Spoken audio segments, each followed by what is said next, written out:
कार्यकर्ताओं का सम्मान इसी तरह करते रहें और कार्यकर्ताओं के हित में कार्य करते रहें। जैसा कि आपने देखा है कि हमारे विधानसभा में मैं सिर्फ 4 दिन में आज ये जो 2000 की लगभग हुजूम जो आई, ये सिर्फ 4 दिन के मेहनत का फल है। और सिर्फ टेलीफोन से, मैं जाके भी संपर्क नहीं किया। मैंने आग्रह किया कि मैं दशहरा के अवसर पे आपको सम्मानित करना चाहता हूं।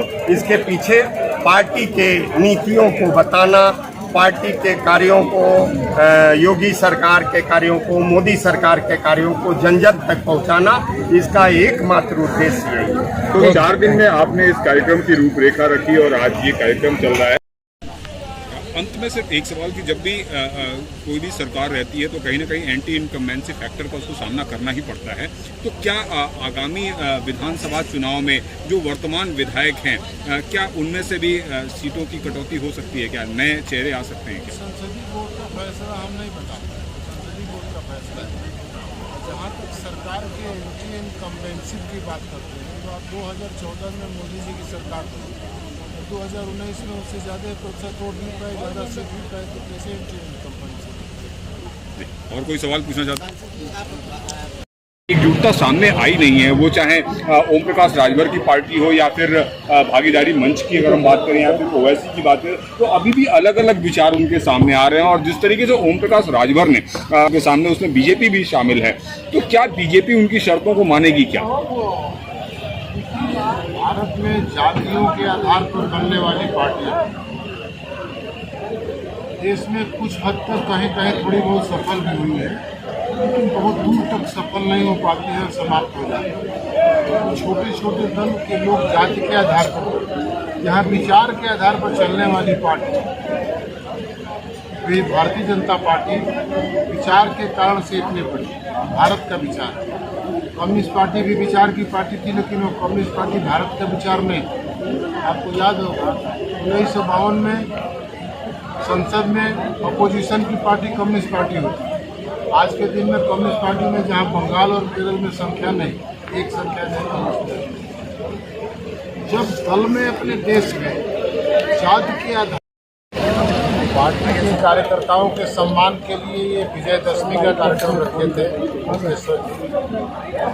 भारतीय जनता पार्टी कार्यकर्ता प्रधान पार्टी है। जब निर्माण हुआ था पार्टी का, उस समय अलग तरह की पार्टी है, बीजेपी भी पार्टी अब राजनीतिक क्षेत्र में भरोसे का संकट समाधान करने का एक दल बना और इसलिए कार्यकर्ता ही कुछ कर सकते हैं। तो कार्यकर्ताओं का इसलिए सम्मान होना ही चाहिए जो एक विचार से संबद्ध। भारतीय जनता पार्टी न जाति की पार्टी है, न क्षेत्र की पार्टी है, न व्यक्ति की पार्टी है, विचार की पार्टी है। वह विचार जो राष्ट्र के कल्याण के लिए है और विश्व के कल्याण। तो जिस तरीके से अगर हम भारतीय जनता पार्टी की बात करें तो अब विधानसभा चुनाव आ रहा है 2022 का, किस तरीके से देख रहे हैं? एक तरफ जहां समाजवादी पार्टी 400 सीटों को जीतने का दावा कर रही है, कांग्रेस का कहना है कि लखीमपुर खीरी उसके कांड जो है उसके लिए बहुत बड़ा टर्निंग पॉइंट साबित हो रहा है। तो 2022 के क्रम में आप किस तरीके से देखते हैं? देखिए, राजनीतिक दल का काम है चुनाव लड़ना। किसी भी लोकतांत्रिक देश में लोकतांत्रिक पार्टियां जो हैं वो चुनाव लड़ने का काम करते ही हैं। भारतीय जनता पार्टी भी एक लोकतांत्रिक पार्टी है, चुनावी राजनीति में चुनाव लड़ती है, जीतती है, सरकार बनती है।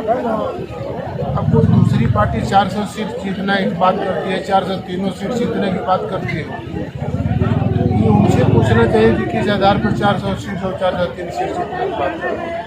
हम कह रहे हैं कि हम भी कह रहे हैं कि नहीं हम 403 सीट, तो 800-900 सीट तो यूपी में होगा नहीं, सीट तो 403 ही रहेगा ना।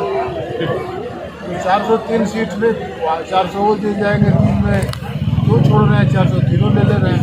तो क्या मतलब शिवपाल के लिए छोड़ रहे हैं?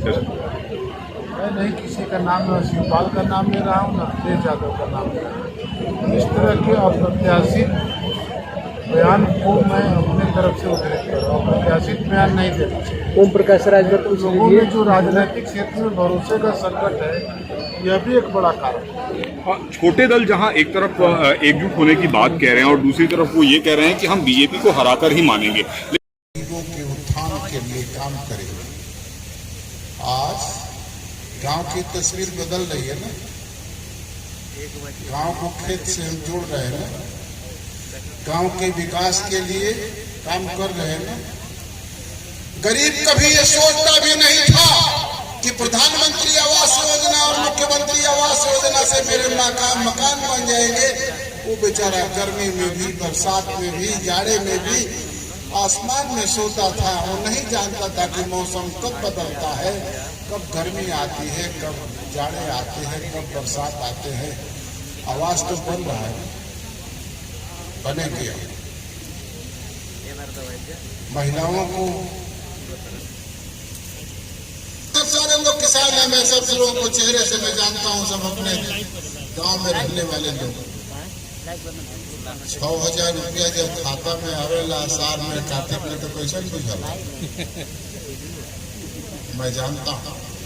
जब इस योजना के बारे में प्रधानमंत्री जी से मैं बात करने लगा, राष्ट्रीय अध्यक्ष के नाते अमित भाई भी पार्टी में कैबिनेट सेक्रेटरी, फाइनेंस सेक्रेटरी और एग्रीकल्चर मिनिस्टर थे, मैं भी था। मैंने कहा कि प्रधानमंत्री की फसल, 2 फसल किसानों की हिंदुस्तान की महत्वपूर्ण फसल होती है, जो आषाढ़ में और कार्तिक में जिसकी खेती हो।